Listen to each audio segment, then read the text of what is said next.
한마디로 얘기하면 사도 바울이 가르친 내용은 뭐냐면 하나님 나라와 복음에 대해서 얘기했다는 거예요. 그러니까 결국은 사도 바울이 감옥에서 2년 동안 마지막까지 전했던 가르침의 핵심은 뭐냐면 하나님 나라와 복음이다 라고 성경은 얘기하고 있습니다. 여러분, 그런데 예수님도요 하나님 나라에 대해서 가르치신 것을 보게 됩니다. 십자가에서 죽으시고 부활하신 다음에 40일 동안 이 땅 가운데 머물면서 얘기하셨던 내용이 뭐냐, 그들에게 보이시며 하나님 나라의 일을 말씀하셨다라고 얘기하고 있어요. 여러 가지 책들을 보면서 공통되는 학자들의 의견들이 있더라고요. 여러분, 첫 번째 하나님 나라의 개념이 어디서부터 출발되냐? 에덴 동산, 하나님이 거하시는 장소로 선택했는데 그곳이 어디냐면 바로 에덴 동산이다. 여러분, 아담과 하와가 하나님의 통치를 받았어요. 선악과를 먹지 말아라. 여러분, 오늘도 선악과를 먹지 않았다라는 것은 하나님의 말씀을 들은 거죠. 하나님의 말씀이 들려지고 통치를 받게 돼요. 여러분, 하나님의 나라는 시간과 공간의 개념이 아니에요. 하나님이 임재하시고 그분의 말씀 앞에 통치를 받게 되는 것이 바로 하나님 나라의 개념이다라고 성경은 얘기하고 있다는 거예요. 그런데 여러분, 이 하나님의 나라가 이루어지고 완성되고 영원할 것처럼 보이는데 사단이라는 존재가 와서 하나님의 명령에 어긋나게 됐고 죄가 들어오게 되면서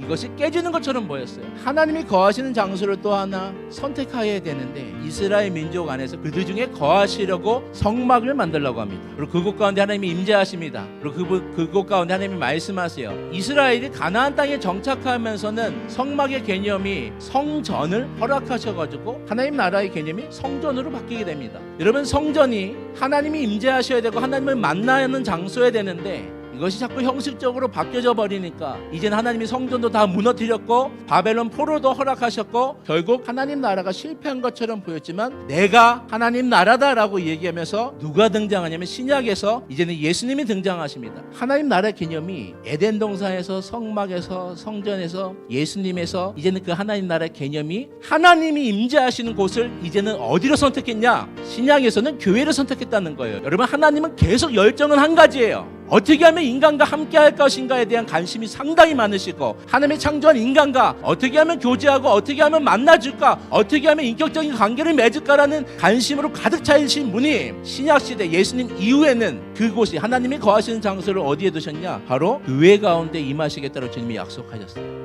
그리고 여러분, 교회 가운데 하나님의 말씀이 들려지기 시작하고 교회 가운데 하나님의 말씀 앞에 통치를 받는 자들을 통해서 하나님 나라가 이루어지고 증거되고 있다는 겁니다. 여러분, 한국교회 어떻다, 여러분 우리 교회 어떻다, 교회 목회자들이 어떻다, 이런 얘기 여러분 할 게 아니라 우리 교회 가운데 하나님이 역사하고 계신가, 이런 점검해 봐야 됩니다. 나의 삶 가운데 내 안에 하나님이 임재하고 계신가, 하나님의 말씀이 들려지고 있는가, 하나님의 말씀에 순복하며 통치를 받고 있는가, 내 안에 하나님 나라가 이루어지고 있는가, 내 안에 하나님 만남과 교제가 있는가, 이 가장 중요한 우선순위부터 점검해 봐야 한다는 거예요.